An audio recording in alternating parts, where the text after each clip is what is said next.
Hey, everybody.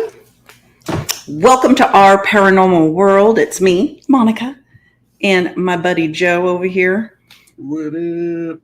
And look what I got. I got my gas station hat today. Thank you, Joe. Anytime. It looks great on you, by the way. Well, thank you. So you're going to be seeing me wear this quite a bit because I love this. And I got this one, and I got the black one too. So if you guys are fans of Texas, good God, I can't talk tonight. If you are fans of the Texas Chainsaw Massacre, the gas station is where you need to be going to buy your merchandise for it. So I highly recommend you go on over there. And Joe's wife is a pit master at the barbecue there. So I think that's pretty stinking awesome. Yeah. And they also, if you want to make a trip out of it, if any of y'all, so the gas station actually has cabins out back that you can stay at, and about an hour and a half away is the cemetery from the original movie, and about I'd say 2 to 3 hours away is the original house. And they also have it's kind of like a bed and breakfast kind of a thing. So so you can actually literally make the tour and go see, all the spots and all the filming locations. It's pretty cool. I think you should put together like a tour, do a weekend thing, like with the podcasts, and be like, all right, we're 10 of you can come on out, and we'll take you on the day. Not a bad idea. I think that would be cool, and you can all see the cabin where Breezy got drunk and woke up with his clothes neatly folded right next to in my car. Yeah, weird. Yeah, and then there's also the in Bastrop, there is the original bridge from part 2, the one where they're in the very beginning where they're going down, and also one of the driving filming locations where they shoot the sign right when the title intros are going on. So you can actually go there and be like, yeah, cool, I was there. I know that place. You can see the creepy house in the background. Now, okay, so now is the house a bed and breakfast, or is it private property? Yeah, it used to be in Round Rock, Texas, and then they bought it, they cut it in half, and they moved it out to Kingsland. And so they turned it into it's supposed to it has really good chicken fried steak. I have yet to go. I saw it when it was in Round Rock, when it was broken and dilapidated, but looking like the movie. I haven't been out there. And pray tell, I don't know for a fact, because it's called the Grand Central Inn or something like that. Okay. So I heard that they have like box cars or something out front, like a mock-up railroad, and that's right. That's where you can have a room in one of those box cars. They made it look like a box car on the outside, but okay. motel. I don't know that I'd want to sleep in the old box car there, but Well, it's supposed to be nice inside, but I know. But hopefully, I mean, could you imagine sleeping in a box car in August in Central Texas? Right. Well, see, the owner of the gas station, my buddy Roy, he actually owns also the semi truck that's at the very end of the movie. And I told him, because it's the gas station is still this original building, so it's small, so it's basically all merch in there. But I told him, man, I was like, dude, you got to restore the truck and park it out there, and then make the whole back end of the semi like a little restaurant. Put like 3 booths in it. Sure, that'd be cool. Like, put an air conditioner in there and turn it into a taco truck. Yeah, well, they got one of those too. Oh, I'm sure. Yeah, when they have the events, they have to literally they keep the taco truck outside serving the barbecue, and there's a line on the inside. And yeah, so it gets overwhelming. And Jen's like, son of a, I have to work a freaking event.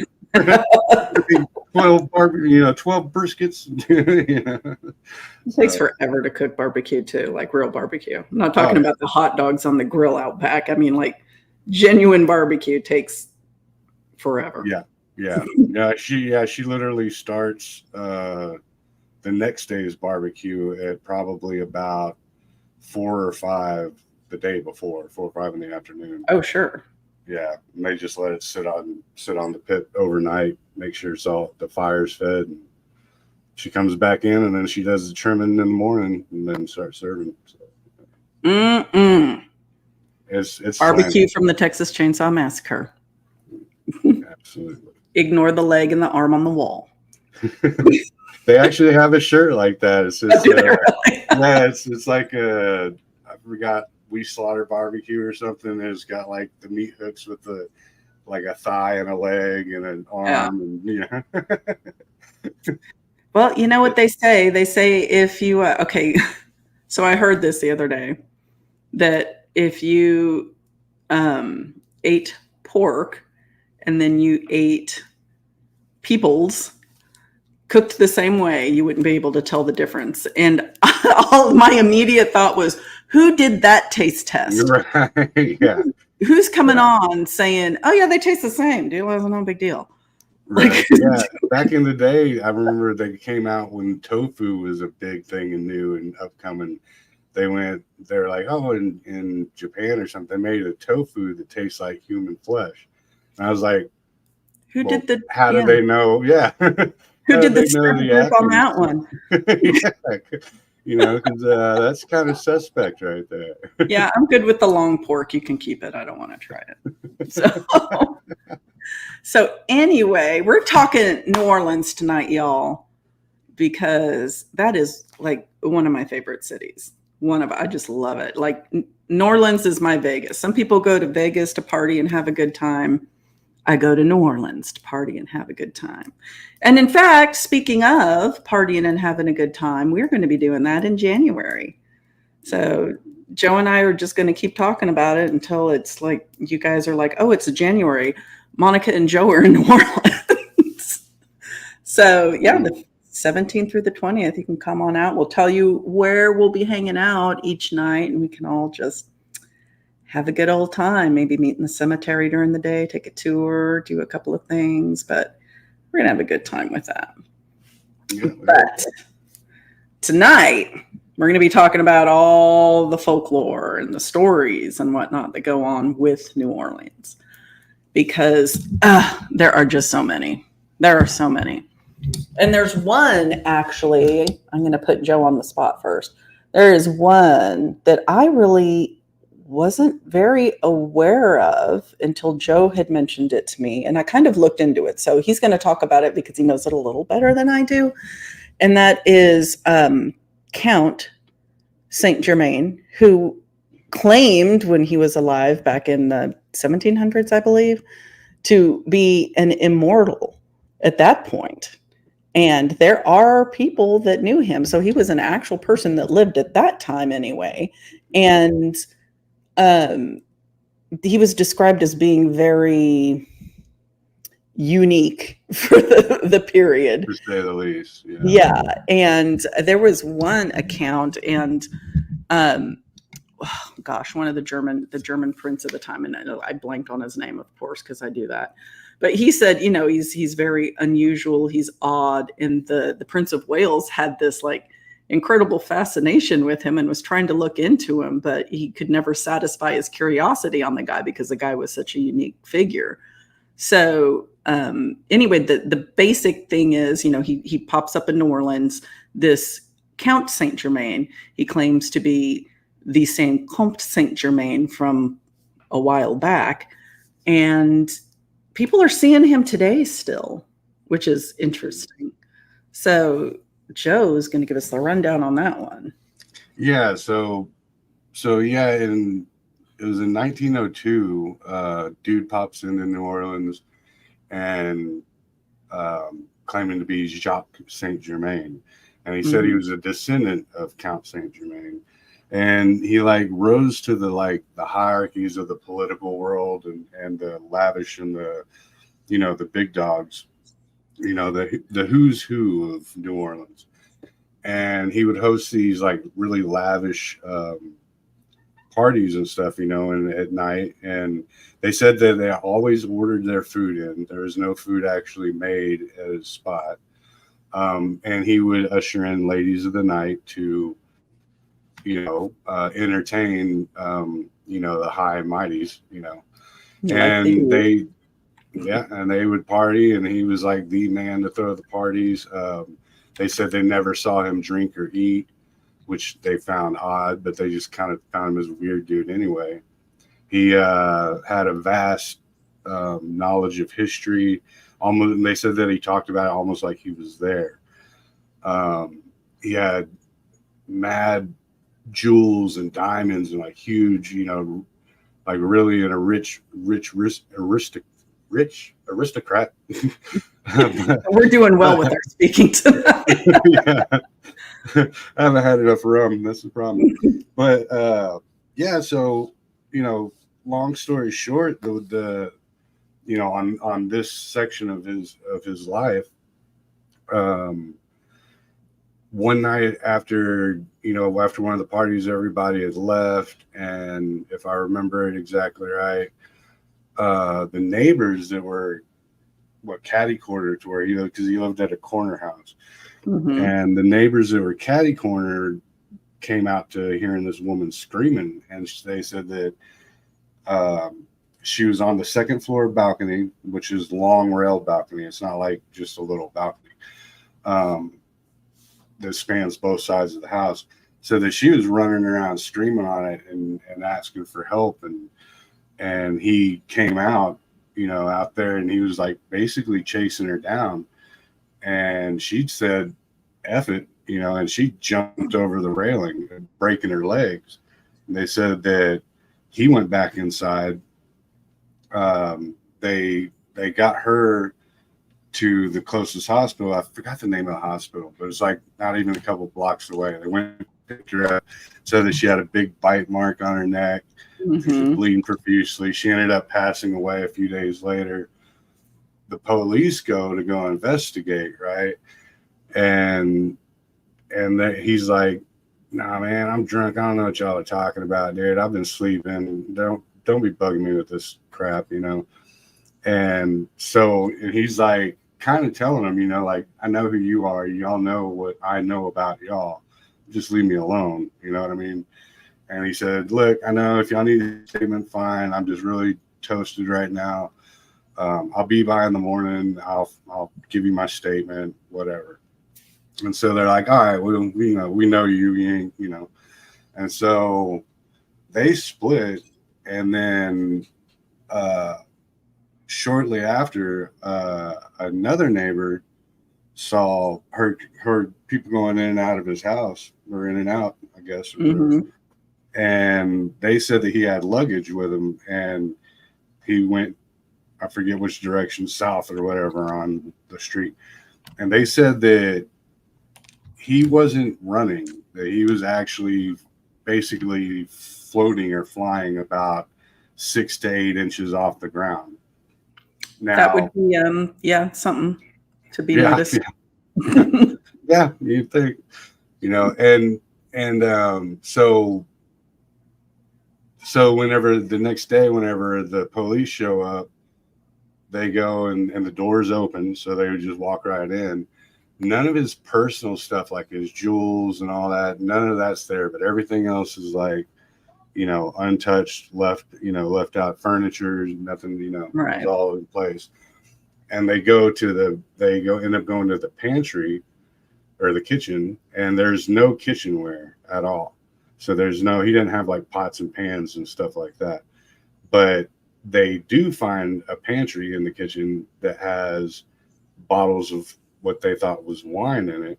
And it turned out that they were 2/3 wine and 1/3 human blood.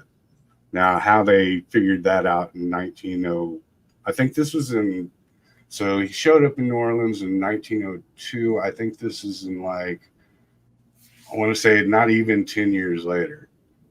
Okay. Right. So I could look it up, but let's see.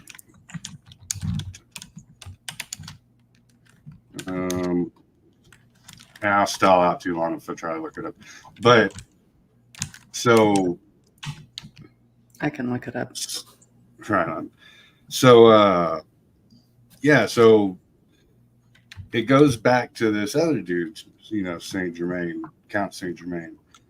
And this cat showed up in London in 1794, I believe, or 1774. And so he shows up and he instantly rises to the high ranks, hangs out with all the officials, the governors, and and he has all this knowledge. He can speak all these different languages fluently. He's obviously very wealthy. They never see him eat or drink. Right. He claims that he was born in 1691 and that he was a descendant of Francis II, which was the descendant of Vlad the Impaler, and he was the emperor of Transylvania at the time. Not emperor, but the main dude. And so whenever he starts looking back to the lineages of all these people, it's like everywhere where someone died, he ends up showing up right there. So it's like the timelines are just following an Elvis death date type of thing. So he hung out in London until right around 1780. So if you even think about it, so say he was born in 1691, and he's hanging out till like 1782 or something. I'm pretty sure that the lifespan, like the average lifespan wasn't almost 100 years old. Yeah, no. Right. It's like 30. So, right. Yeah, exactly. So he starts towards the end of his stay there. He starts giving ladies all these like cosmetics, but they're not cosmetics. It's like, what do y'all call that? So like anti-aging cream. Right. And he's like, it'll keep you young, blah, blah, blah. And snake oil kind of stuff. Yeah. Yeah. And he ends up building a large alchemy, what would you call it? Like a chemistry lab, an alchemy lab. And he starts teaching how to melt diamonds and take 10 diamonds and make them into one big diamond, and all this alchemic stuff. And so one of the dudes that is like the only dude he trusts is like, dude, how do you know? And he's like, dude, I'm like 300 years old. And he's like, so like he's starting to let that side of him start to slowly come out. And then he just straight up disappears. And he goes to, I forgot where it was. I think he goes somewhere over there. But he ends up showing back up. Same thing. The time when he was in London, though, he met up with, what was that dude's name? He was like the greatest lover ever, Casanova. Okay. And Casanova said that he was like, dude, this dude could play every instrument. He's like, he's great. He considered himself like a big thing with the girls, but he's like, that dude knew how to smooth talk anybody, anything. He knew all these different languages. He wouldn't eat or drink at dinner, but he would just talk the whole time and just, and tell you stories like as if he was there. Right. So I think, let me see, his official death date was 1784, but people started seeing him in the 1740s as well. I mean, not the 1740s, yeah, like 40 years after that. So, and then those same incidences where people are seeing this dude go on up until like 2018. Like, so there's there's some dude that lives out. He's like one of those guru type of guys. He lives out in the Sierra Nevada, and he's like, yeah, dude, I see him all the time. There was a book written in the 1930s that the author said that, you know, Count Saint Germain was the one who told him all this stuff to write down in the book. You know, and then it even goes, if you start doing the backwards track, it goes all the way to the time of Christ. You know, where like some were saying like he was Plato and you know, all these other big alchemists and philosophers in history. And there's also I don't know if you've ever heard of it, but there is a account of where people talk about remember the guy that speared Christ? You know, Yes. Oh goodness. It starts with a C. I can't remember it. Oh. Okay. Yeah, but he was supposed to roam the right. world. He was supposed to be cursed to walk the earth until Christ's return. So, like, you know, it could. I mean, I don't know, but you know, you're talking immortal thing here, and you got this guy whose lineage, and then you also got the Dragul thing. You know what I mean? The House of the Dragon. You know, so if he is a descendant or was Vlad the Impaler or anything like that, you know, then now you're mixing in the vampire lore as well as the immortal lore. You know, so it's just the person that speared Jesus was Casket. Longinus. So I mean, that's the spear of destiny, right? The spear of yeah, which I think is in Vatican archives, along with there's actually a really cool book series I used to read when I was a kid. My uncle turned me on to it, and it's the all the different. There's a bunch of them as novels, all the different adventures from Casket, you know, throughout the year. That's a good idea for a series. Actually, it's never ending. Yeah, like he got killed by the Huns and then comes back, and he has to go through the Black Death, and he's like the Highlander. Like, why can't I die? Yes, right, exactly. So yeah, the Count Saint Germain. You know, when I think, you know, vampires and especially New Orleans, because I don't know much about the actual history on some of these subjects about New Orleans, but I was a huge Anne Rice fan. So instantly you think vampires, you think New Orleans, you know, and then it turns out that it is a big thing. It's not just her just making that up. You know, it's not like me living in Austin, Texas, and writing about vampires in Austin when there aren't any, you know, it's not like a history, you know? So that's where I went.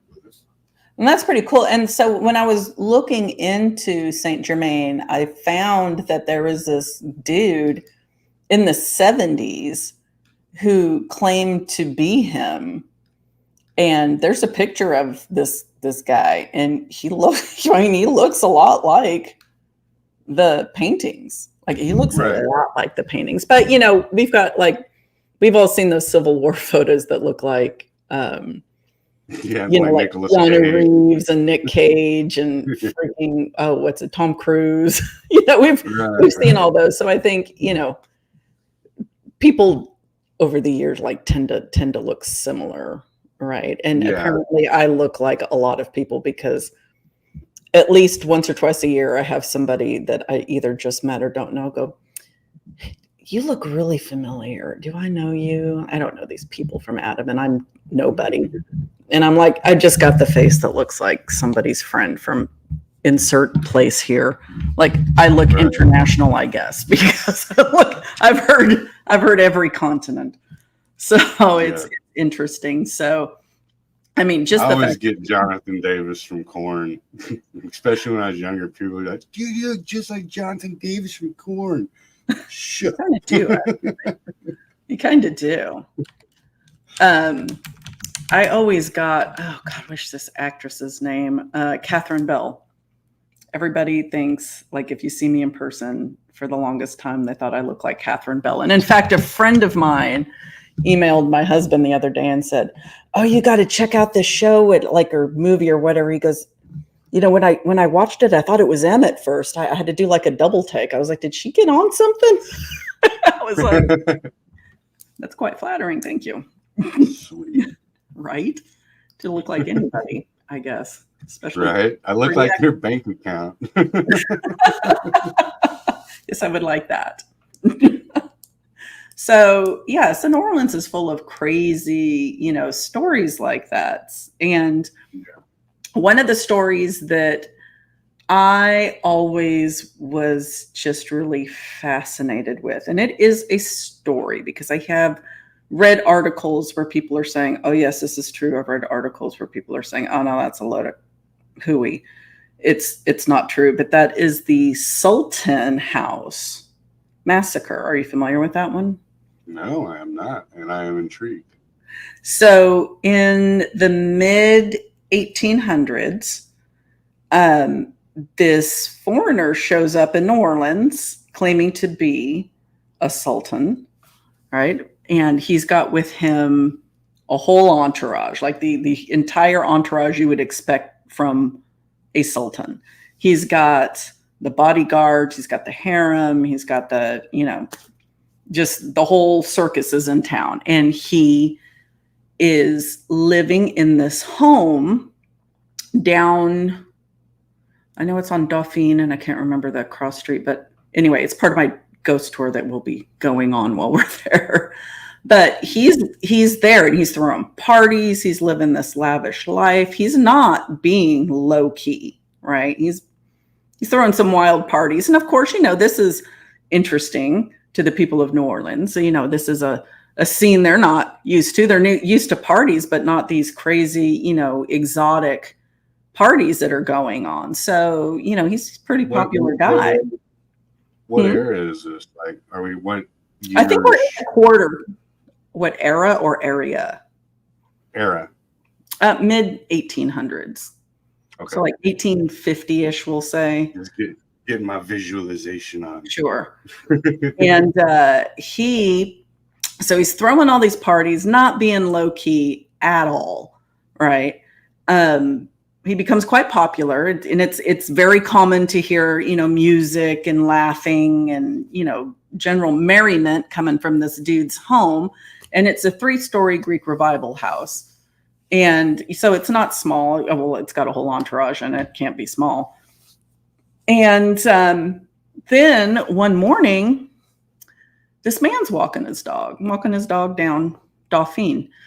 And he notices, the house is unusually quiet. Usually some noise coming out of there even in the morning. And he's getting closer and he notices that there's this red stuff running out from under the doors.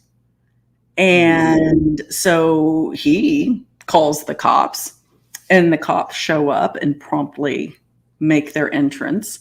And they find every single inhabitant inside that home completely just massacred, right? We're talking machete or, right. They members and all that. Yeah, they're everywhere. And then the rumors start. Nobody knows what happened. The murders were never solved. And it was claimed, of course, as rumors do, that he was on the run because he had stolen all of these riches from the real sultan, and they sent somebody to go exact the revenge, get the stuff back, and just clean house in the process. And that's exactly what happened. Now, I've heard stories where they just found the people all over the place. I've heard or read one account where somebody had scrawled a message. This is what happens to thieves somewhere, on one of the walls.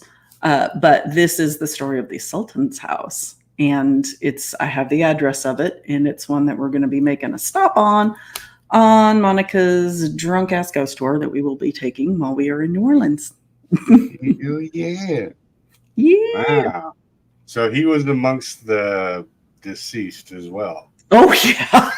Oh, yeah. He didn't make his way out. No, I mean, the whole crowd, like I said, I've heard reports where some people are like, oh, no, that totally happened. Some people are like, I don't know about that.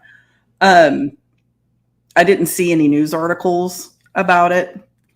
Right. But then again, right. Things burn down. New Orleans has been known to burn down more than once. So that was a really interesting story. And that's one that's always fascinated me.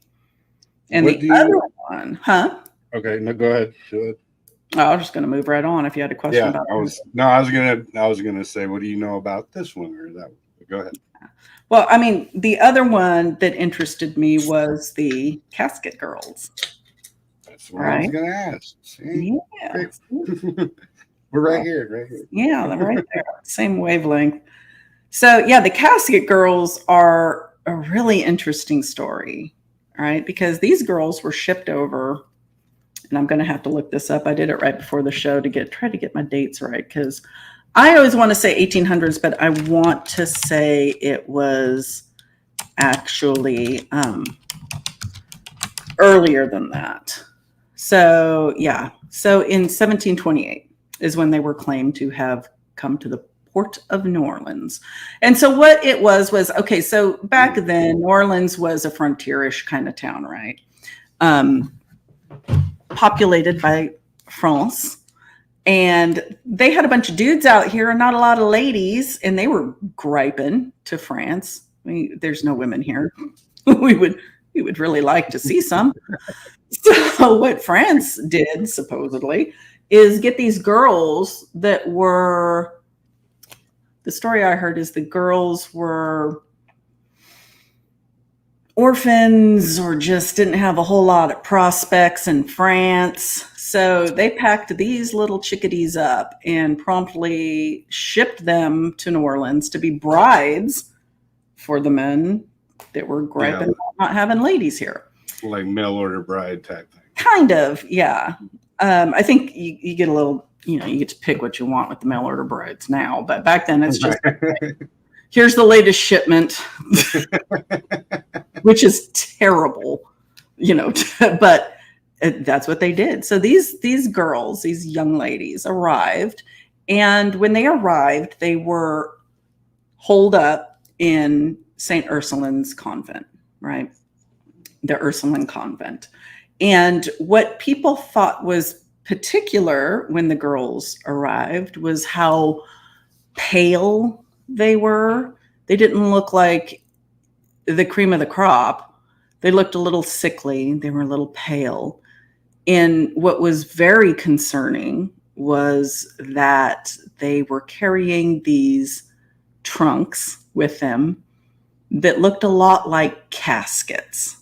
And that's where the term casket girl comes from, because as they were deboarding, deboarding the ship, they had these things that a lot of people were mistaking for coffins, and they had them and they were putting them up in the Ursuline attic area.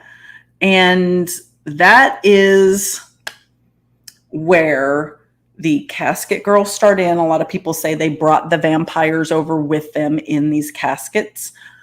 Some people say they just brought the plague to New Orleans because they were so sickly. But I mean, let's face it, back in 1728, a transatlantic voyage and then having to come around Florida and up into the Gulf to get to New Orleans probably sucked a whole lot.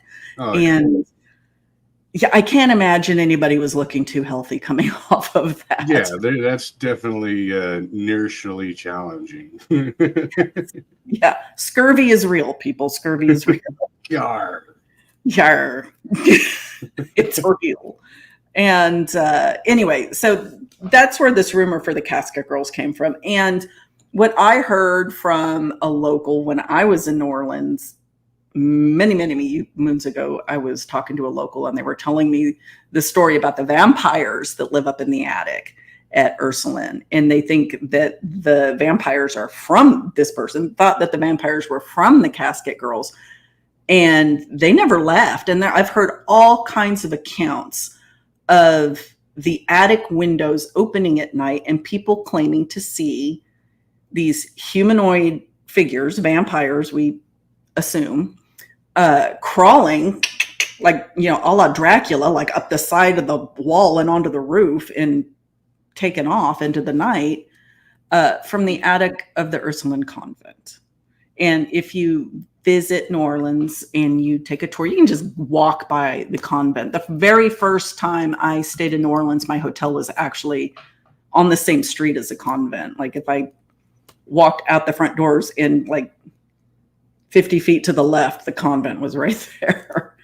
The upper windows are shuttered. They're all shuttered closed. But again, people claim to be able to see things occasionally, just those windows open and these creatures come crawling out in the night. See, I've heard that too. I've heard that people will do like ghost tours at night or whatever, and they'll see them like, but apparently from the inside. So this is one of the things that makes me go, So there's also like a thing about that they had like every so often they get 300 silver nails blessed by the Pope to nail the door to the attic up. And so like to keep them in. So then I go, my brain naturally goes, okay, well, that's to trap them, but then you get the accounts that they're actually leaving. And then also if you're using 300 silver Pope blessed nails to keep them inside, but regular panes of glass to keep vampires from getting out. I'm like, wait a minute, so I don't know, but a lot of that is so weird nowadays, especially with the internet. And that's what I really blame it on, is because all you got to do is watch a YouTube, video about something and you instantly almost take it for fact. You know what I mean? You're like, oh yeah, see, so no, what really is, and it's just some dude spouting off, Right. But if you go to the actual archives, written archives that were made back in the day, then you get a little bit better of a feel for it. So I'd be curious to see what was actually like, like original literature written about it. That'd be very interesting. Because you could compare it. You know what I mean? Oh yeah. I mean, I would love to find something. I just don't know that those documents would exist still, because New Orleans has burned down a couple of times since 1728 for sure. Now, that's not to say that the convent wouldn't have documentation, because certainly the nuns are keeping documentation, but that doesn't mean that they're going to let you. Yeah, especially if it's real. They're gonna be like, no, we don't know nothing at all. There are certainly no vampires in our attic. So yeah, I mean, I hadn't heard that about the silver nails. That's actually interesting. Yeah, I watched it because I was kind of brushing up on it, and I watched a YouTube video about it, and then there was a thing about the because they were doing like the pros and cons or whatever, I guess. Right. And there was a thing about the chests that they were carrying in were coffin shaped, which was weird, but they were only like 3 foot by 2 footers, something like that. They were small. Like they were scaled down. And then they were showing like examples of people that back in those days that's what their, what would you call it? Beauty chests or whatever, traveling, luggage. I mean, I would just figure, again, it's 1728. And scurvy's a real thing. Transatlantic voyages are definitely dangerous. And, there are illnesses, right? There's plague. There's still plague. There's the bubonic plague still happens inside the United States today. Right? Yeah. You got to be careful. It's in rat droppings. It's terrible. But anyway, it's a thing, right? All different kinds of diseases, plague, and maybe they were bringing their own coffins with them just in case they didn't make it. Yeah. That's chunk out my stuff and throw me in there. They're like, thanks for that. Save us a penny. Right. No, that actually makes, that's actually, I didn't even consider that one, but and it's weird too, because if you look at, I don't know if you remember Serpent and the Rainbow, the movie. Mm-hmm. Remember, like the coffins in that, they're using minimal amount of space. It's not, we think of coffins, we think of these big, lush, lavish, wide. They think of what we use today, which are right. And it really only needs to be exactly from shoulder to shoulder, and then narrow as you can on your feet, because I mean, if you think of what you would see in the Old West, right? The little wooden the pine boxes, yeah. So that does now you got my brain ticking. That makes a lot of sense. I mean, that's me just speculating, but right. Yeah, well, there's all kinds of reasons why they could have coffin-shaped things. Which, I mean, vampires are certainly one of them. I'll lean into that because let me tell you, New Orleans is chock full of all kinds of craziness, And when we're there, because I'm like kicking around the idea of showing up early or staying late. I'm not sure which one yet, but like just to do my own digging around. And the people to ask are the bartenders and the servers, particularly in the quarter, or in the outskirts of the quarter, because they're the ones that are going to see the most because they're staying late.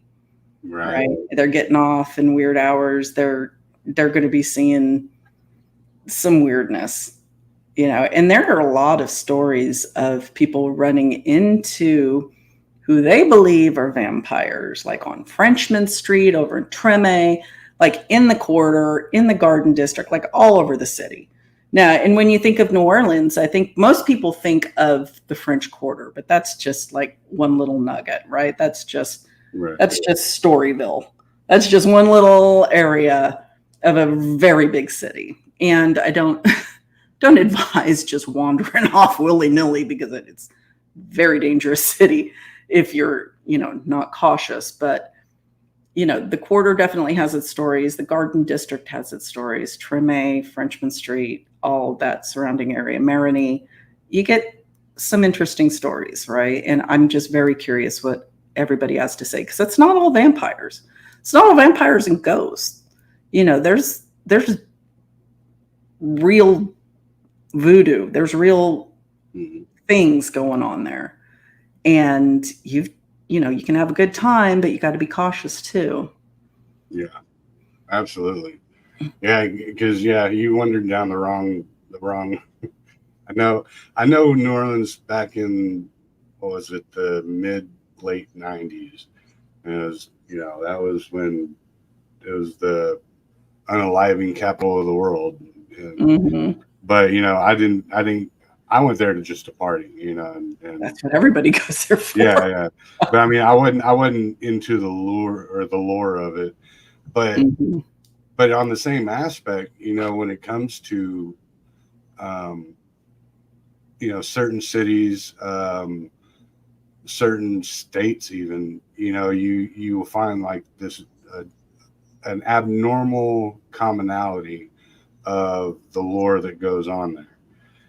So especially like when you get into the prairie lands with the Native Americans, they all have this same commonality of the stories. And it's not just because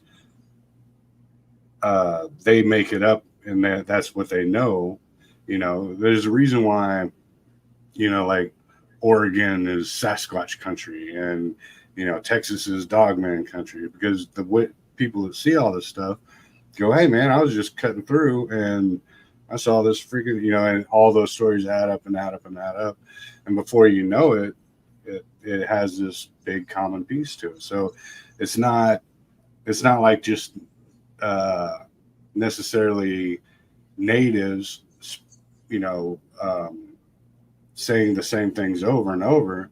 A lot of these are tourist places where people that have no idea run into it and they go, dude, we were out and I synced it.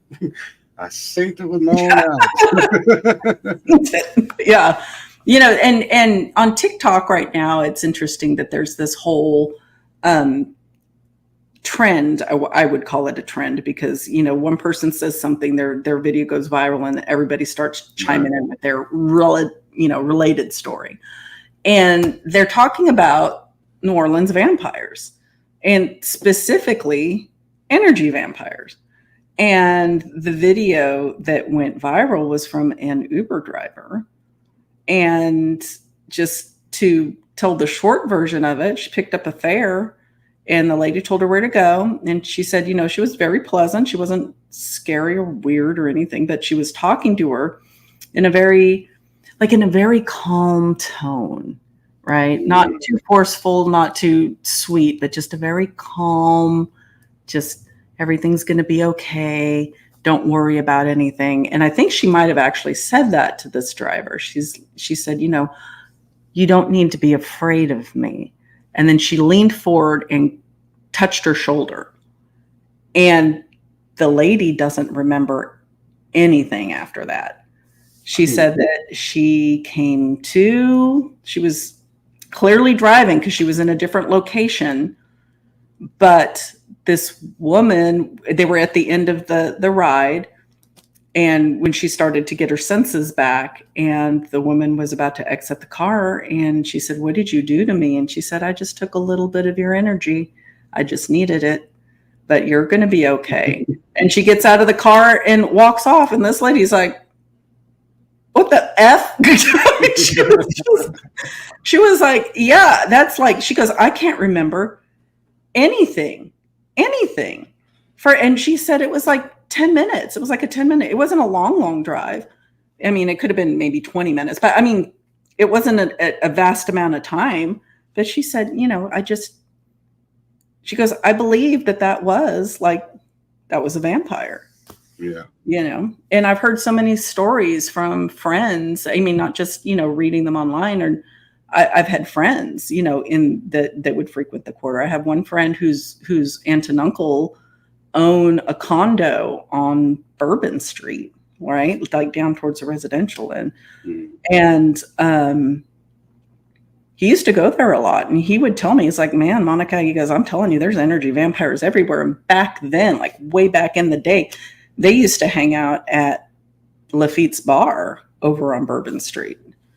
And the first time I went in there, I would believe it because they hadn't really done a lot of remodeling to it. It was still kind of low light and creepy and tiny. But they've since, like, I want to say they added onto it. It's got a patio. It's got like such touristy vibes now. Like there's frat bros in there. And I'm like, this is not walk into nothing hanging out in here. Yeah, I went there for my birthday a couple of years ago. I just remember sitting there drinking my beer, like, at, gosh, I don't even know. It was like 1:30 in the afternoon with my friends. And there were like college people and they're like total frat bros. I'm not even kidding. Like 2 tables over, like 10 of them. And I was like, hey, didn't. Yeah, I've outgrown it. It's outgrown me. Yeah, this ain't it. It's funny when stuff like that happens. Not to get off the subject, but like a couple of years ago, I was talking to my son because he was trying to be like a little gangster type of cat. And I was like, dude, no one gets out of the hood and wants to go back into it. But I was like, I'll take you to where I used to, my hood. Dude, and like, I guess they redid it because it's all college town now. Yeah. And so like, I'm like telling how I'm going to take him to the baddest spot in the world. And he's like, dude, this place looks really nice. I'm like, yeah, well, it didn't look like that back in the day. I swear you couldn't go down that street. You know, now it's all like a bunch of hippies and man buns and freaking riding skateboards down the sidewalk. I'm like, yeah, you couldn't ride a Segway, but I guess they do now. Yeah, that was something crazy. And I was like, oh. I mean, I'm guessing it's since Katrina, because my birthday was the first time I'd been there since like Katrina happened, and I know a lot changed the city. Yeah. And I mean, just walking down Bourbon Street, it was not the Bourbon Street I remember. I mean, it's still fun. We still party. Like we found this really cool, like, I don't know, like hidden party, like in a courtyard down this alleyway that I would not normally have gone down, but we heard the music and saw the people like, looked like they were having a good time. And that was pretty cool. But I mean, a lot of the risque things, there's still some. I'm not saying they're not there, but it's just not as prevalent as it used to be. It's a completely different Bourbon Street than I recall. But yeah, I remember after Katrina, like cities in Texas changing up because they were migrating out of there. So like Houston became 10 times more vicious, you know, but I kept hearing that, you know, after the rebuild that New Orleans was becoming like, you know, a pleasant place, you know, other than the wrong alleys or whatever. But don't ever take an alley shortcut ever. But apparently, it did change up into a more of a touristy attraction and not so much of, you know. I mean, it was always touristy. It just it shifted. Like it's just not the same, you know. But because when I went, you used to have to take precautions. Like you don't take your chain. That's number one. You know, and you put your wallet in your front pocket, not in your back pocket. You know, like just to go out. You know, and it was you know bad. There wasn't you know a lot of positiveness about it.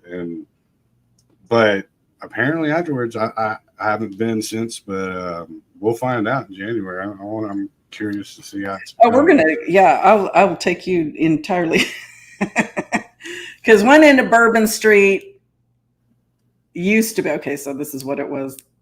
I really didn't explore it this deeply because I was with my girlfriends, but the time before Katrina or the times before Katrina, I was with like a whole hodgepodge of people, right? And one end of Bourbon Street, like closer to Canal, was more like the strip clubs and that kind of entertainment, right? Yeah, right. Woo. And then as you got kind of towards the middle of like the middle section, because we're going from Canal to I can't remember, Esplanade. So it's like you're closer to Canal. That used to be like more of the strip clubby like places. And then in the center was just like, you know, the bars and Tropical Isle and all that. But as you got closer to like Esplanade, that's when it turned into like the gay end of Bourbon Street. And I remember I had no idea until I was standing at a bar trying to get a drink and I couldn't figure it out. I was like, there's nobody down on this. And this is really weird. And it was one of those open air bars, like where they can roll the doors open. And it just looks like a hut, basically, but it's a building. And they had the big monitors with, how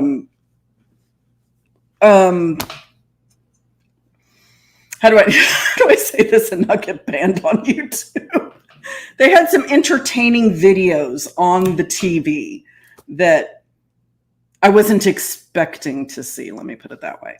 And I was like, adult entertaining. Was it an adult entertaining? Yes, on the screens. And I remember like ages ago when my oldest children were just little kids, we had gone to New Orleans and I went down Bourbon Street. And I think that was my first time in New Orleans. And I didn't know any better. You know, it's my first time in New Orleans and I have my kids with me and I'm like, oh, it's Bourbon Street. We're just walking down. Man, we walk up in the shop. It just looks like a freaking gift shop, right? The doors are wide open. There's no like pulling open a door. Like it is open. So I walk in and my son, who was like, I don't know, like 8 at the time, comes in behind me and that shopkeeper lost his mind. Kids can't be in here. Don't know. I was like, okay, dude, I'm sorry. Like I hustle my kids out and I'm looking around going, why can't, because, at first it didn't look like anything like Right. that they shouldn't see. And then, you really look and you're like, oh, yeah. Okay. Yeah. But anyway, it's cleaned up a lot.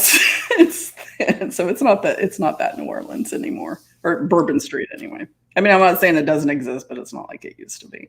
Right. Right. But yeah, I mean, the entire thing is cool. And what's interesting is, I always tried to go off of Bourbon Street because there's bars and stuff still like sprinkled and restaurants sprinkled throughout the quarter. You don't have to hang out on Bourbon Street. And it's actually cooler to get like off of Bourbon and go down like Royal or go hang out around, St. Louis Cathedral, because there's a whole square right in front of that. That's pretty interesting. So yeah, we'll get to experience all of that. That'll be fun. Yeah. And then go into the French Quarter because not the French Quarter, but the Garden District, because when I was there last year, yeah, because I turned 51 this year, so it was when I turned 50, so it was last year, January. We stayed in the Garden District, and that was very interesting because there is a crazy energy like coming off the Garden District, like just walking through the residential areas at night. Now, St. Louis Cemetery number 1, I think, is the one that's kind of in the middle of the residential neighborhoods there, which was unfortunately closed when I was there. It was closed for upkeep, so I couldn't get in. But the whole area's got this, the city itself just has this amazing energy, but the Garden District was like really tugging at me. So hopefully it'll have the same vibe because, it's just really cool to walk around. I love history. I love historic architecture. And you can just really feel the history, when you're walking around through places like that. And you being an Anne Rice fan, I think that you're really going to like it in the Garden District. And then, I don't know if you've watched it yet, but AMC did a series on the Mayfair witches. Mm-hmm. And it's filmed mostly in New Orleans and around the Garden District. And the Mayfair Witch House is like right there. Like you can walk right up to the gate and see. You can actually at night, you can see in the windows and you can see into the home. It's really pretty cool. Yeah, that Mayfair Witches, I love that series. Lasher and then Taltos. Mm-hmm. And Lasher is, I mean, like the bugs, but his presence is very heavy in the series. Oh, is it? Yeah. Well, see, I saw they had like I forgot what app it was on, but I got to see the first episode. And then I had to subscribe to the channel or whatever. I was like, I've got 5 or 6 apps I'm already paying for, and now I'm not going to pay. And what really also deterred me was the way they redid that Vampire Lestat series. Mm-hmm. It was just so. I hate when they change stuff up when they make their own story, like for their own agenda. Like it clearly in the book, if you have blonde hair and blue eyes, you keep blonde hair and blue eyes in the show. You know what I mean? Or in the movie. You don't change the gender or the ethnicity, for just to appease other people. Because that's not how, if you read the book, that's not what your visual representation is going to match up. No, I totally agree. Because when the original Interview with the Vampire movie came out, with Tom Cruise and Brad Pitt, I remember I was so angry that Tom Cruise was going to be Lestat. Right. I was so pissed because I was like, he doesn't look anything like Lestat. I don't care. Like, were they going to bleach his hair? Like, he doesn't look anything like they described Lestat to be. But then when Queen of the Damned came out, I was like, okay, like Stuart Townsend actually looked like the Lestat in the book. He looks just like the Lestat in the book. And I was like, okay, I like that one. Yeah, what got me on Interview was freaking Armand being Antonio Banderas. I'm like, dude, Armand's like 14 years old. Yeah, he's Yeah, like, yeah. He's like wow. he's a young kid. He's not Yeah, some middle-aged. Antonio Banderas, Yeah, 32-year-old Spaniard. Yeah, exactly. Yeah, I was just like, what? Wait, what in the actual F is going on here? I mean, it was a But great movie. I love the movie, but just like the way the characters were portrayed. I mean, even Claudia. Claudia's only supposed to be 5, mhm, right? Like yeah, very young, like a little doll. right. And Kristen Dunst obviously wasn't, but Yeah. it's still a good movie. It's still a good movie, and I still like Queen of the Damned, even though it doesn't really follow the book. It's a bunch of books kind of smushed together. And I wish they Right. went more into the aunt's character. What's her name? The one that turns to stone at the end. I forgot her name. Oh yeah, yeah. I wish they went in, more into her story because she's got a really interesting story. Yeah, there's actually a brother that passed. He had the entire. It was like the entire. I think it was a comic book, but it was all from or a graphic novel, but it was all from Mhm. the eyes of Claudia. So it's like That's her interesting. version. Yeah, it's like called Interview with the Vampire, Claudia's version or Claudia's story or something like that. Right.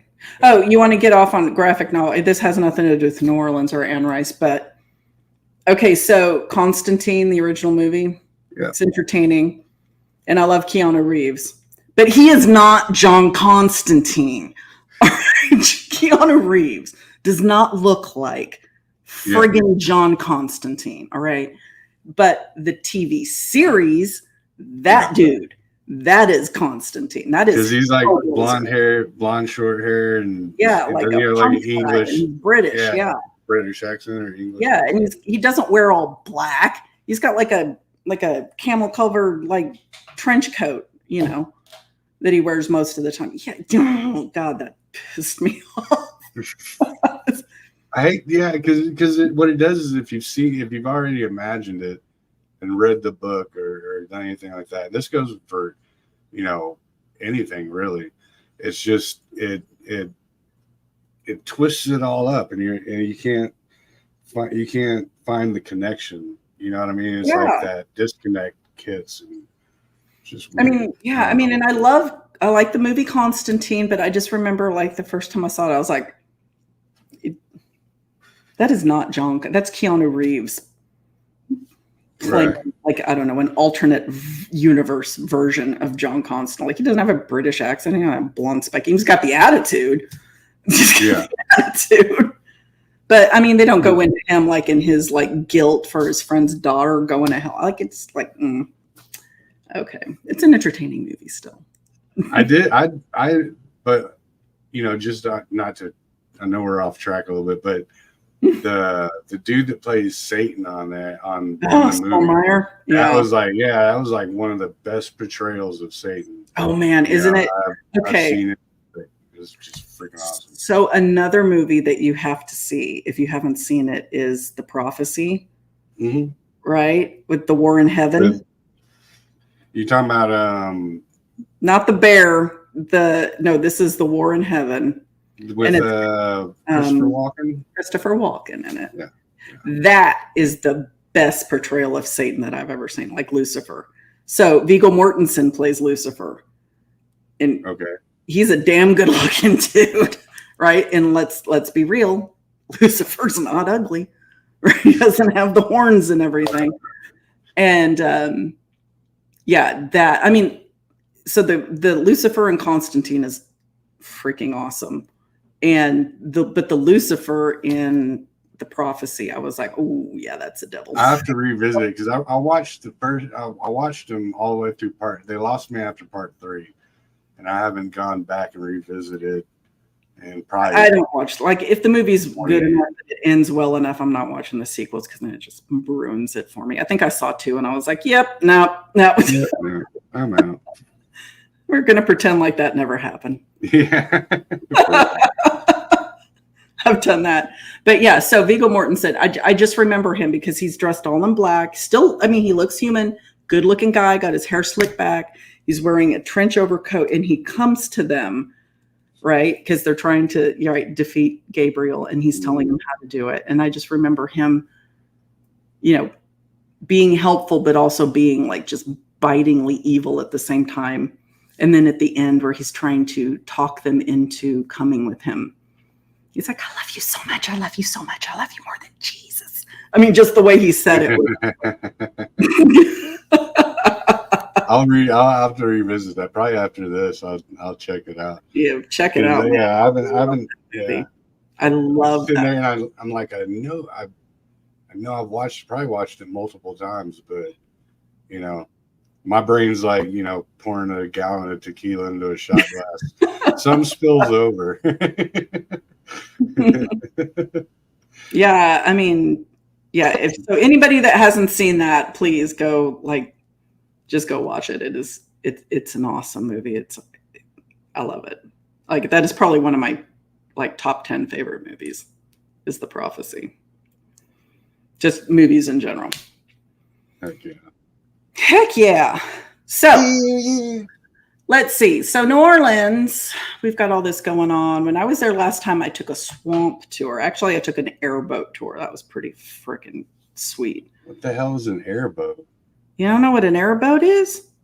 I might. So it's like a skiff, like a flat bottom boat, right? And then it's got a giant fan on the back, and that is what propels you through the swamps. That's an airboat. Isn't that like a pontoon? Well, pontoon. No, those are the ones that have the two big things on the side. They've got the tanks of, Okay, so it's the big fan boat. Yeah. The big fan boat. Yeah. I took the big fan boat. And it was pretty cool. And I mean, they were talking more ecology, but that was a pretty cool thing. But we got deep out into the swamps, and it made me start thinking about the Rougarou. Because let me tell you that the Rougarou, I mean, people that live out there, they believe wholeheartedly in that. Like, they believe 100% that the Rougarou is out there. And there's even a Rougarou festival down in Homa in September that I've been trying to get people to go with me to. So I don't know if I'm going to make it this year because that's rapidly approaching. But I mean, that's another pretty cool thing. It was voted the best festival in Louisiana a couple of years ago. It's a pretty cool thing. But the Rougarou, I mean, who isn't interested in a swamp werewolf, right? Right. I mean, who wouldn't want to read about that and be interested in that? Now, I've heard all different kinds of things about how you become a Rougarou. Like, you break Lent and then you're a Rougarou. You're cursed for 7 years, I want to say. Sounds awfully Catholic. Yeah. Gee. Catholicism is pretty deep. Yeah, pretty deep. Anything. Don't listen to this. You're gonna become a freaking swamp werewolf. I'm telling you. Oh yeah, you're gonna be a swamp werewolf for 7 years, and then we'll let you go because that's it's like saying the rosary. It takes 7 years. Right. So or breaking a mirror. 7 years of bad luck. That's right. Didn't even think about that, but. Yeah, so the Rougarou stories are pretty interesting. And there was even a TV show called Cajun Justice or something like that. It was on for just one season, but it followed the PD officers down in Homa, Louisiana. Okay. And I'm not kidding you. They were called regularly. People thinking there were Rougarous out in their barn. They weren't kidding. They legit thought there were Rougarous out there, in all kinds of stuff. They were talking about voodoo this and Rougarou that. And I think on one episode, somebody had stolen a skull out of one of the crypts and then abandoned it because it stank so bad. Because they were going to use it in whatever they were going to use it in. But that was a pretty cool thing. So, yeah, I saw it was a YouTube video. It was a dude in Louisiana that swore that he had a Rougarou in his barn and that it was living in the loft of the barn. And he was just doing can't remember exactly how it went, but he was doing like how to make barbecue or some kind of other thing. It wasn't it had nothing to do with it, and he didn't realize it until after he did the video that there was this big, and it was freaking, like, if it's real, it was huge, and compared to the how they have that upper barn door where they Oh yeah. hay bales in and stuff. Like, its whole head was almost as big as that barn door, and it was way in the back of the barn. Holy crap. So, yeah, so it had to be, like, if you really think about it, and it was just like a regular, like it didn't look to me like it was photoed or anything. It wasn't like a professional video. It just looked like a dude going, hitting his phone and going, all right, so now we're doing what you got to do is put the charcoal on first, blah, blah, blah. Right. And, and yeah, bam. But yeah, so I don't know. I don't know if it's I believe in almost all this stuff. The only time I don't buy it is whenever people find it where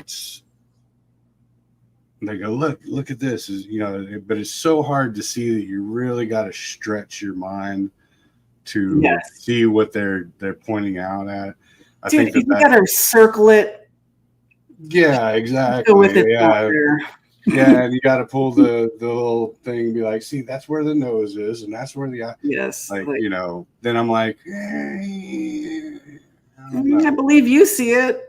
Right. I mean, but honestly, pareidolia is a thing. Like it is. Like, look into any wood line, you're going to see an array of things. If you're looking to see an array of things, all right. So I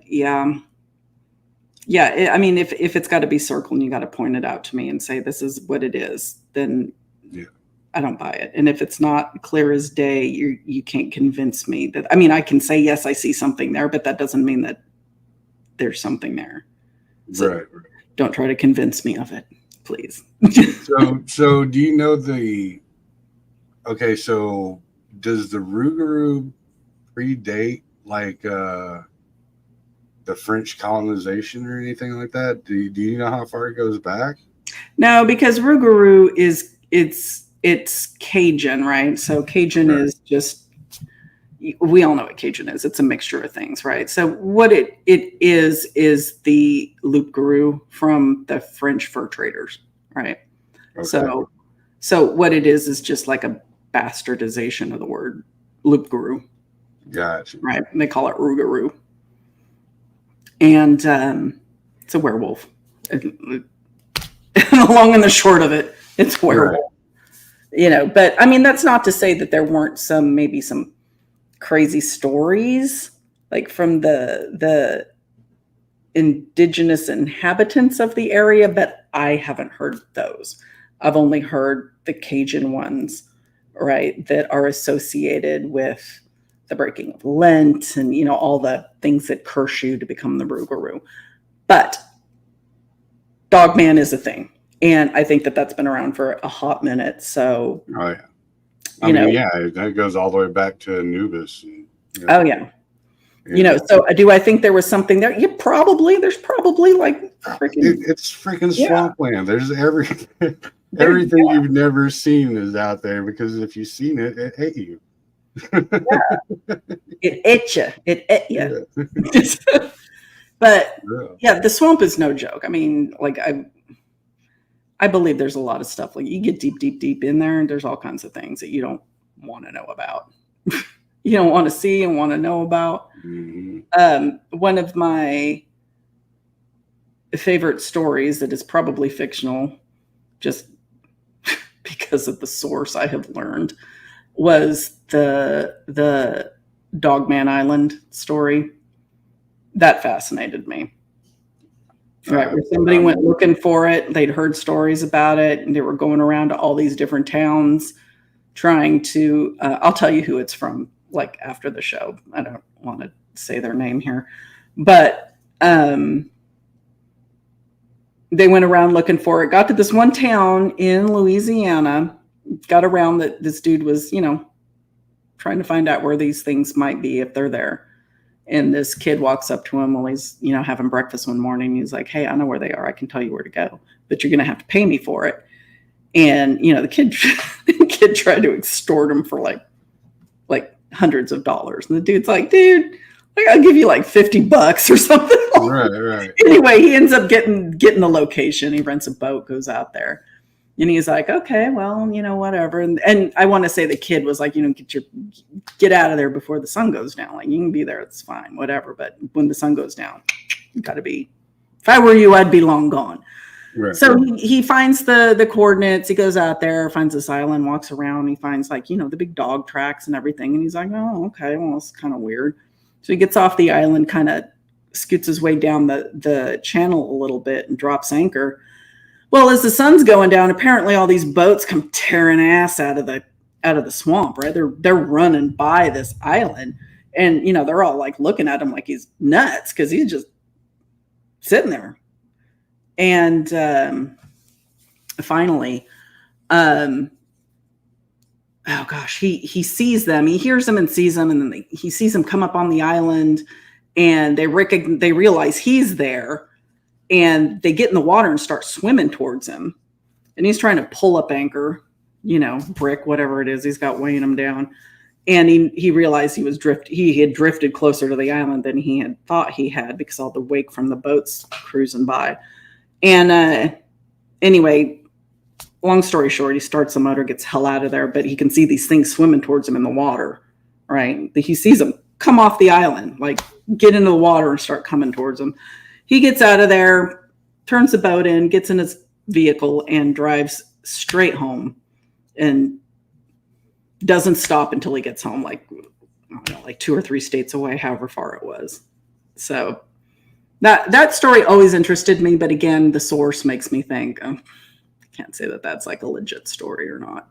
Right. If it were a legit story, it's pretty intense. Pretty interesting. Yeah. Gotcha. This does cover New Orleans, and it does also cover horror flicks. Have you ever seen Hatchet? Yes. Awesome. That's a good one, man. And it starts out strong. Like, you don't have to wait for it. It's like within the first 5 minutes, there's like blood everywhere. Exactly. Yeah, I loved it, man. And it's Kane Hodder, and Kane Hodder is one of my favorite because he was Jason from part 7 through Jason X, but and then there's the Victor Crowley, which was I think the part 4, and that's a really good one too. I think I've seen all of them. I know I've at least seen the first 3. Pretty sure I've seen the first 3. Yeah. If you haven't seen Victor Crowley, that's what it's called. It's not called Hatchet anymore. It's called Victor Crowley. But yeah, I want to say I have because that sounds real familiar. Because I liked the Hatchet movies. Yeah, and it's got like that dude, the one dude from oh man, what's that show? My wife always watches it. Impractical Jokers, like he's in it. They got like a bigger quote unquote A list. I'd call it a B+ list of actors. Yeah, it's pretty good. Did any Indian ever see Before American People Were Here? I don't know the answer to that. So somebody's like, read your chat. So I'm reading it. Sorry, I can't. Apparently, I multitask that all the time. They have a festival. I thought they preferred not to talk about Rougarou. No, they'll talk about Rougarou. I ain't got no problem talking about it. If you can understand. Yeah, I noticed this one. That's one thing we both got. That's one thing we both got to brush up on is chat interaction on both of our shows, because we're just like blah blah blah blah blah blah blah blah. Well, I kind of glance over as we're talking. I'm watching it, but a lot of it's just like conversations between people, so I'm not paying like too close of attention. Yeah. So okay, so Jackie asked, did any Indians ever see any Before American People Were Here? Again, I don't know. I'm not familiar with the story coming out of that area, but it wouldn't surprise me if they had them. I don't know how authentic this is, because I've just heard it or read it or, you know, hearsay. But the term Cajun, do you know where that comes from? Canadian Indian. That's what I heard, because I heard that they brought a bunch of Apaches down when it was during the Louisiana Purchase, and they moved a bunch of Canadian Indians down from Canada. And I wouldn't have put the Apache up in Canada because our range was mostly like the desert Southwest, right? And down in New Mexico. Right. So coming Right. out of Canada is a little interesting to me. Yeah. That's the same here, because I was like, what do you mean Alaskan, or, you know, I mean Canadian Apaches? Like, but I mean, I guess if you consider the ice bridge, you know, they would have to make, you know, tribes would have to make their spots up north first and then eventually trickle down south. But I just don't remember that being a part of the story. Yeah, I don't. I mean, well, yeah. I mean, if you do the Bering Land Bridge, right, the ice bridge, then we're all related. Right. I mean, some of us just stopped along the way. They're like, we've walked far enough. I ain't going anywhere. I'm good. but it is true. You can find evidence of, you know, like Aztec and Mayan style pyramids, you know, all the way from, you know, there down. So it was like kind of like some of them came from where the ice bridge and went directly south, and some came around and went down, you know, because there are those mounds, and especially if you travel through like mid to Midwest Texas, it's very freaking weird, because I rarely go through there. And we took the back roads because I was officiating a wedding for a friend of mine a couple years back. And they look like mountains, but they look more like buried pyramids. But you'd see like the big one, then you'd see the little one, then the little one, and then like almost like a little city, you know, where like the commoners would be. But it was all covered up, and I'm like, look at that, you know. And then about an hour later, see another one, and I was like, dude. And, you know, Jen's like, she's she has no stake in the game. She's like, y'all are freaking crazy. But she does see stuff that she's like, wait a minute. But yeah, she's like, you're looking way too far. I'm like, look, 1, 2, 3, and then a little city, you know, and on the way back. And I'm like, 1, 2, 3, then a little city.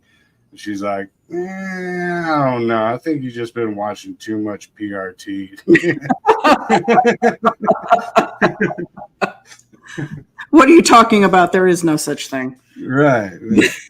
But no, but it's bitten her in the butt a couple of times, because like the Nibiru thing, you know, not to get off track, but she was like, I was like telling her about it. I'm like, dude, yeah, Nibiru, blah blah blah blah. She's like, you're crazy, you know. And we were, it was like right before sundown, and we were cruising down this farm to market road that we live right by. And she's looking out, I'm driving, she's looking out the passenger window, and she's like, what is that? And I was like, what? You know, I'm trying to drive. So I'm like, you know, like what? And she's like, what is that big freaking planet looking by next to the moon? Looks like a giant freaking planet. And I was like, oh my gosh, she saw that too. I saw that. Yeah. Yeah. And so we pulled over, and we pulled into Dollar General, and I had my oldest son. I was like, go inside and get, I forgot, sodas or whatever. Go in there and get sodas, ball. And we sat outside, smoked a cigarette, and watched it. And you could see that whole freaking thing. Like it was weird, man. I was like, see, I'm telling you. And she's like, there's probably an explanation. Like instantly went back, like reverted. No way. I saw that when I can't even remember. I was young. So I was like in 7th grade, I think. But anyway, I saw it. Yeah, I saw it driving with my mom one night. She's the one that saw it first and came and got me and my stepsister. And we were driving up 101 in Sonoma County.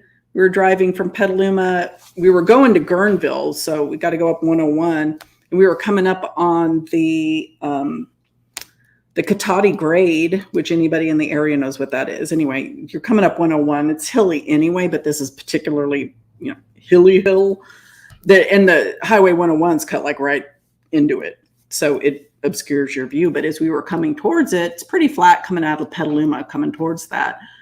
And, I remember the moon was in the sky, but this thing was huge. It was huge. It was bigger than the moon. And I remember it scared the shit out of me but what I saw was like orangey red.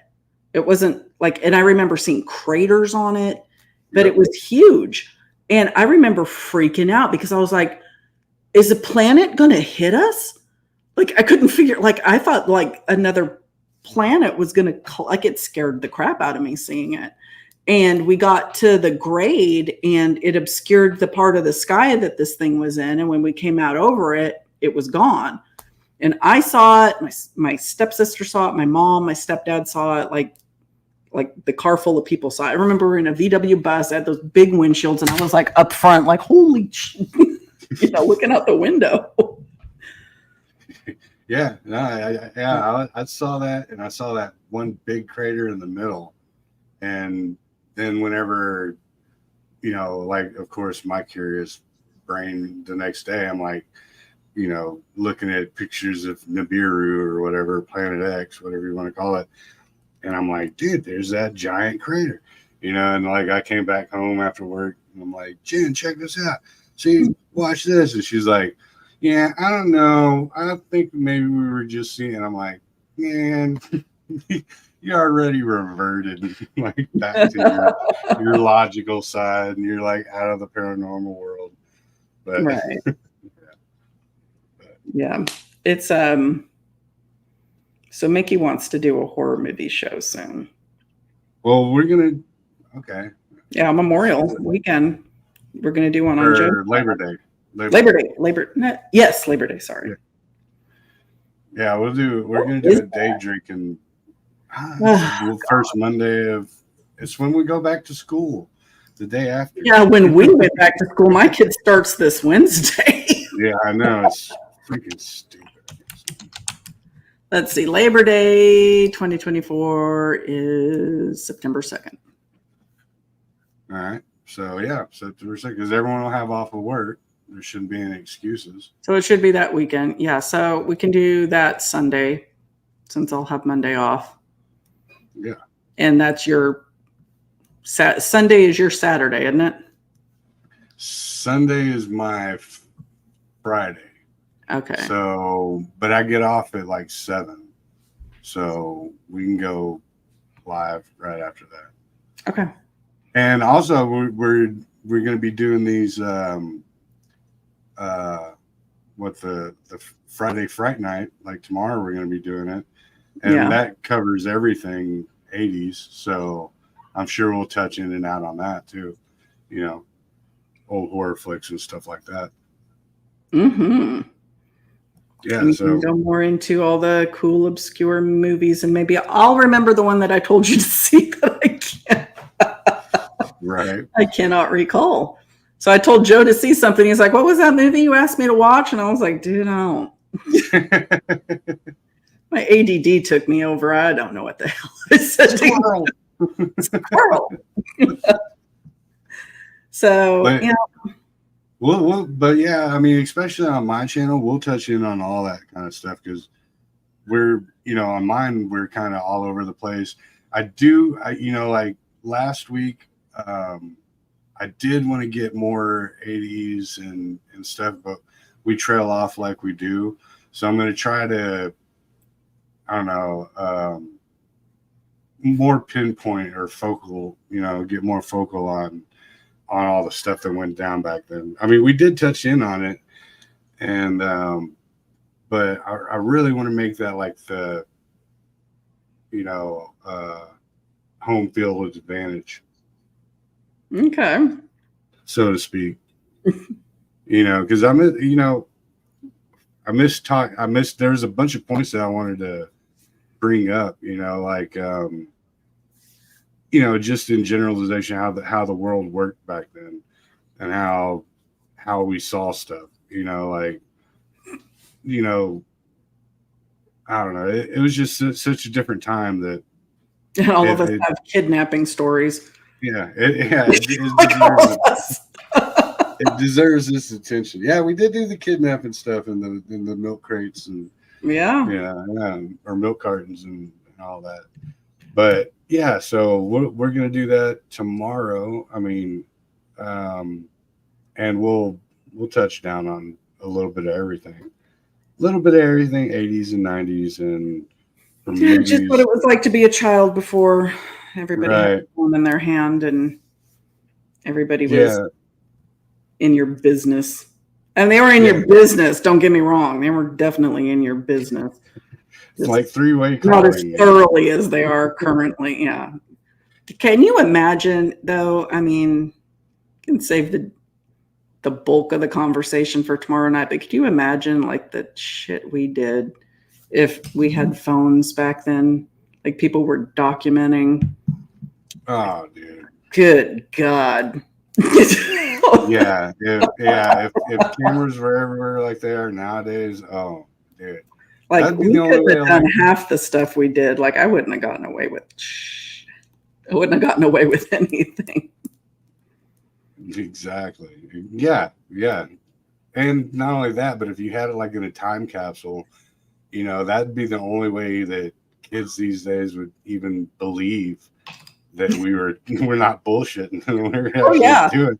And that's before stalking laws too, because I might add that teenage Monica may or may not have been arrested for stalking her boyfriend Kay at one point in time. Like he totally could have probably had me arrested by today's standards for what I was doing. Absolutely. Yeah. Yeah, because it wasn't taboo back then. It was just normal. Yeah, she has a crush on you. Don't worry about that. And I was such a, oh God, yeah. We'll talk about, I'm pretty sure the statute of limitations is up for some of the stuff I did. Oh yeah. No, there was no charges filed. We're good. Yeah. Nobody died. Yeah. Exactly. Nobody died. But did you die? Oh my goodness. Okay. So we've been on for like an hour and a half, which is a pretty long show for me. So we're gonna sign off, everybody, and just remind you that Breezy and I are going to be in New Orleans in the middle of January, and if you want more details on that, hit me up. My email address is opw.monica@gmail.com. It is also in my description, and I really encourage y'all to go check out Breezy's page because he's got some cool content. And we're going to be on tomorrow night, and the link to his show is also in my description. So everybody, please go check out the Breezy Speakeasy. And you get to hear all about how Monica was a criminal, like mastermind back in her teenage years tomorrow night. Hell yeah. Oh, just to let everybody in on it, how did the roof leak go? It was a clogged condensation line, as we suspected. And I cleaned the plaster up off my floor, but I still have a big, ugly, just discolored brown patch on my ceiling that, I'm a project manager for a GC, but we do commercial work. And I'm going to have to try to sweet talk one of my subs into coming up here to replace my sheetrock because I don't do sheetrock. It's a pain in the ass. It is. Could I fix it? Yeah. Do I want to? Mm-mm. No. I don't. Well, I'm glad you got it taken care of. It wasn't too much of a ball buster for you. No, it wasn't. It wasn't like, it wasn't expensive or anything. I mean, it took the guy like 5 minutes. The hardest part was getting the stairs to my attic down because I don't know where Chris hid the effing ladder, and I'm short, right? I'm 5'6", which is short to me. I couldn't reach the damn string. I've got 10-foot ceilings throughout my house. So I was like, I had to get one of these chairs to stand on, and I almost unalived myself trying to get the damn ladder down and back up, by the way. That was the hardest part of the whole thing. But yeah, thankfully it wasn't so bad that there's an actual hole in my roof. It's just a really ugly discoloration. You're 5'6". That's pretty tall for a chick. It's not like horribly short. Jen's like People 5'2". think I'm taller because of how I carry myself. I think my personality just makes me seem taller. My personality makes me grow. Yeah, I seem like I'm very confident and I just apparently seem a lot taller, but I am not. 10-foot ceilings. Monica lives in a castle. Monica lives in an arts and crafts bungalow is what Monica lives in. So yeah. Glocks and Grippers, if you jump on the show tomorrow on my channel, we can talk about Motel Hell. Great movie. Oh, hell yeah. I love Motel Hell. Hell yeah. Hell yeah. Hell yeah. All right, everybody. We're going to sign off. Joe, you want to give them your good night? Yeah, man. Thanks, everybody, for tuning in. Most appreciated on both channels, or any of the other ones that we're always on, if we're always on it. One love, God bless, and keep looking for the truth because it's out there, and hopefully we'll find it one day. Yeah, so good night, everybody. Thanks for tuning in. Keep lurking because that's where all the fun is. It's in the shadows. So you'll catch us both tomorrow night on Breezy's channel. Again, the link to his channel is in my description below, so check it out. You can also check out my Facebook page for Our Paranormal World and my TikTok and my, Instagram? I'm all over social media. So look for Our Paranormal World because if you're looking just for Monica Rollins, I don't post anything creepy on my personal pages. So you're going to be greatly disappointed if you're on those. So thanks again. We thank you for tuning in and we look forward to talking to you next week and tomorrow night. So thanks everybody and have a good night.